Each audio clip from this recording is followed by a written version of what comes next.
उसने ब्रह्मचर्य शुरू किया था बिना किसी शोर शराबे के, बिना किसी को बताए। बस एक सुबह उठकर उसने खुद से कह दिया अब ब्रह्मचर्य अपनाना ही है, चाहे कुछ भी हो जाए। पहले 3 दिन उसे लगा जैसे कुछ खास हो ही नहीं रहा, ना ज्यादा अर्क्स ना ज्यादा स्ट्रगल। लेकिन 7वें दिन के बाद चीजों का रंग बदलने लगा। रात को नींद टूटने लगी, दिन में दिमाग भटकने लगा और वो चीज जो उसने छोड़ने का फैसला किया था बार बार उसे याद आने लगी और वीर्यनाश होने लगा। 10 दिन, 12 दिन, 15 दिन, हर दिन उसके लिए सिर्फ एक चीज जीतना था, आज का दिन। कई बार उसके हाथ फोन तक भी गए। कई बार दिमाग ने कहा बस एक बार वीर्यनाश कर लेता हूँ, कंट्रोल कल से कर लूंगा। और हर बार उसने खुद को समझा लिया बस आज नहीं। जब 21वां दिन आया तो उसने कोई सेलिब्रेशन नहीं किया, बस एक चीज नोटिस की कि जो लड़ाई पहले हर घंटे होती थी अब पूरे दिन में सिर्फ 1 या 2 बार ही होती है। और यहीं से उसकी पूरी समझ बदलनी शुरू हो गई थी। 21वें दिन के बाद उसे कोई सुपर पावर फील नहीं हुई, ना अर्ग्स पूरी तरह गायब हुए, ना दिमाग अचानक से शांत हुआ। पर एक सबटल फर्क आ गया था जो सिर्फ वही समझ सकता है जो इस स्टेज तक पहुंचता है। ध्यान से सुनिएगा। अब अर्ग्स आते ही वो उनसे लड़ता नहीं था, वो बस शांति से उन्हें ऑब्जर्व करता था। जैसे दिमाग पहले चीखता था अब सिर्फ धीरे से बता रहा हो कि अर्ग्स उठने की कोशिश कर रही हैं। उसे समझ आने लगा कि पहले उसकी बॉडी नहीं, उसका नर्वस सिस्टम पैनिक मोड में था। हर दिन ओवर स्टिमुलेशन, हर दिन डोपामाइन स्पाइक्स, हर दिन गिल्ट और रिग्रेट। इसलिए दिमाग को लगता था वीर्यनाश करूंगा तो शांति मिल जाएगी। लेकिन 21 दिन तक जब उसने बॉडी को यह सिग्नल दिया कि कोई इमरजेंसी नहीं है तो सिस्टम ने धीरे धीरे प्रेशर कम करना शुरू कर दिया। अब अर्ग्स एक आग का गोला नहीं थी, सिर्फ एक सिग्नल बनकर रह गई थी। और सिग्नल को कंट्रोल करना आग बुझाने से काफी आसान होता है। उसे यह भी समझ आया कि ब्रह्मचर्य का सबसे मुश्किल हिस्सा पहले 21 दिन ही क्यों होते हैं, क्योंकि यहीं पर बॉडी पुराने पैटर्न को छोड़ती है और नया पैटर्न एक्सेप्ट करना शुरू करती है। और इसीलिए जो 21 दिन टिक जाता है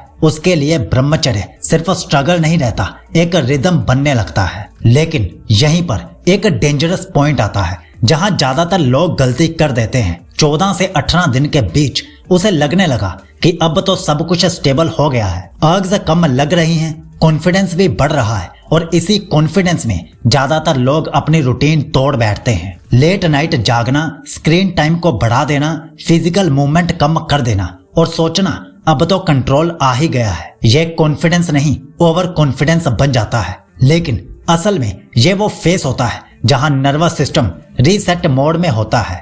थोड़ा सा भी ओवरलोड सिस्टम को वापस पैनिक मोड में डाल देता है और इतने दिनों की मेहनत पर पानी फेर देता है। इसीलिए ब्रह्मचर्य विल पावर से नहीं, स्ट्रक्चर से जीता जाता है। इसी बात को समझकर साइकोलॉजी की 100 दिन की ब्रह्मचर्य यात्रा इस तरह डिजाइन की गई है जहां पहले 21 दिन के लिए रूटीन, स्लीप, स्क्रीन और एनर्जी को अलाइन किया जाता है ताकि स्ट्रगल कम हो और आपके लिए ब्रह्मचर्य आसान हो जाए। इसका लिंक डिस्क्रिप्शन और पिंड कमेंट में है। यह कहानी पूरी सुनने के बाद चेक कर लेना। 21 दिन के बाद उसे लगा जैसे ब्रह्मचर्य उसे लड़वा नहीं रहा बल्कि उसके साथ चल रहा हो। सुबह उठना अब आसान हो गया, दिमाग पहले से ज्यादा क्लियर सोचने लगा और एनर्जी को वेस्ट करने की जगह उसे काम में लगा पाना ज्यादा पॉसिबल होने लगा। अर्ग्स अब भी आती थी लेकिन उनके साथ गिल्ट, पैनिक और सेल्फ हेट नहीं होता था। उसे यह समझ आया कि ब्रह्मचर्य का मतलब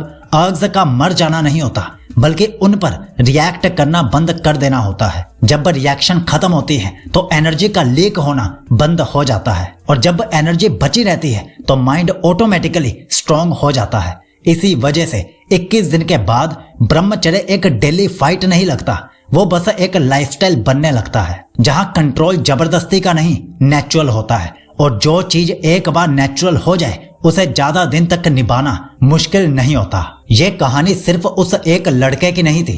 अगर आप इस वीडियो के किसी भी हिस्से में खुद को देख पाए हो तो मतलब ये आपकी भी कहानी है। अगर आप 7 दिन पर स्ट्रगल कर रहे हो तो याद रखिए ये नॉर्मल है। अगर 14 दिन पर टूट जाते हो तो ये कमजोरी नहीं है। और अगर आप 21 दिन के पास हो तो समझ लीजिए सबसे मुश्किल फेस आप पीछे छोड़ चुके हो। ब्रह्मचर्य एक एग्जाम नहीं है जहां हम फेल या पास होते हैं। ये एक प्रोसेस है जहां सिस्टम धीरे धीरे रिपेयर होता है। इसीलिए आज से ये मत सोचना कि मैं कब तक कंट्रोल कर पाऊंगा। बस इतना पूछना, क्या मैं आज का दिन संभाल सकता हूं? और सिर्फ आज के दिन को संभालने पर ध्यान देना। अब अगर आप ब्रह्मचर्य के इस शानदार जर्नी का हिस्सा बन चुके हो तो कमेंट में ब्रह्मचर्य जरूर लिखना। मैं पर्सनली हर एक कमेंट को पढ़ता हूं और उसका रिप्लाई करने की कोशिश भी करता हूं। हमेशा याद रखना, ब्रह्मचर्य के इस पवित्र यात्रा में साइकोलॉजी हमेशा आपके साथ है। आपका ब्रह्मचर्य शुभ हो, अटूट हो।